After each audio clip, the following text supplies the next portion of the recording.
Pakistan, a nation perpetually grappling with political instability, finds itself once again teetering on the precipice. Unconfirmed reports suggest a seismic shift within the nation's powerful military establishment.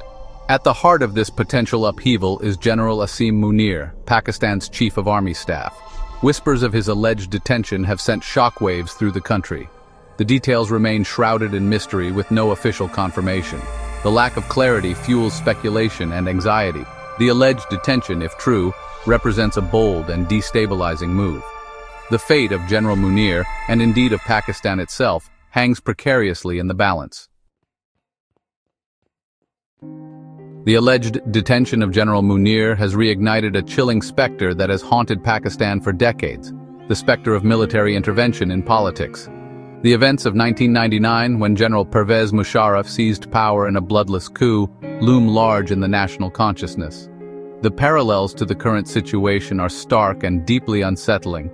Reports from within Pakistan suggest that the Inter-Services Intelligence, the nation's powerful intelligence agency, is consolidating its grip on national security. The appointment of ISI Chief Lieutenant General Mohammad Asim Malik as National Security Advisor is a particularly telling development. This move effectively centralizes control over key security matters within the military intelligence apparatus, sidelining civilian institutions and eroding democratic norms. Adding to the sense of unease is the conspicuous silence from the civilian government. Prime Minister Shehbaz Sharif, already operating under the long shadow of the military, appears increasingly powerless. His government, beset by economic woes and political infighting, seems unable or unwilling to assert its authority. This lack of response has fueled speculation that the civilian leadership has been effectively neutralized either through coercion or complicity. The situation bears all the hallmarks of a partial coup, a creeping erosion of civilian control that stops short of a full-blown military takeover. It is a dangerous game, one that threatens to plunge Pakistan back into the dark days of military dictatorship.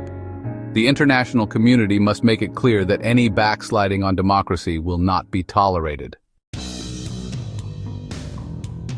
The unfolding events in Pakistan represent a worrying trend of democratic backsliding. The civilian government, already fragile, appears to be steadily losing its grip on power. Prime Minister Shehbaz Sharif, once seen as a beacon of hope for democratic consolidation, now finds himself increasingly marginalized. Sharif's government has faced a multitude of challenges since assuming office. A flagging economy, rampant inflation, and crippling energy shortages have fueled public discontent. Political instability, a chronic ailment in Pakistan, has further hampered the government's ability to govern effectively. Against this backdrop of crisis, the military has steadily expanded its influence. The alleged detention of General Munir, if true, suggests that the military is no longer content to operate behind the scenes. It is now willing to assert its authority openly, even at the expense of democratic norms. The silence from the Sharif government is deafening. Whether through fear or acquiescence, the civilian leadership appears unable or unwilling to challenge the military's growing dominance. This is a dangerous precedent, one that could have dire consequences for the future of democracy in Pakistan. The current turmoil in Pakistan cannot be divorced from the wider geopolitical context, particularly the nation's long-standing rivalry with India. The recent escalation in tensions between the two nuclear-armed neighbors has undoubtedly played a role in emboldening the military and exacerbating internal divisions. The recent Pahalgam terror attack, which triggered a wave of cross-border violence, has inflamed nationalist passions on both sides. India's retaliatory airstrikes, codenamed Operation Sindoor, have further heightened tensions. The specter of a wider conflict, while still remote, looms large. In times of crisis, the Pakistani military has traditionally sought to portray itself as the guardian of national security, the only institution capable of defending the nation from its enemies. The recent escalation with India provides a convenient pretext for the military to reassert its dominance, both domestically and internationally. The timing of the alleged coup attempt is particularly noteworthy. It comes at a time when Pakistan is already grappling with economic turmoil and political instability.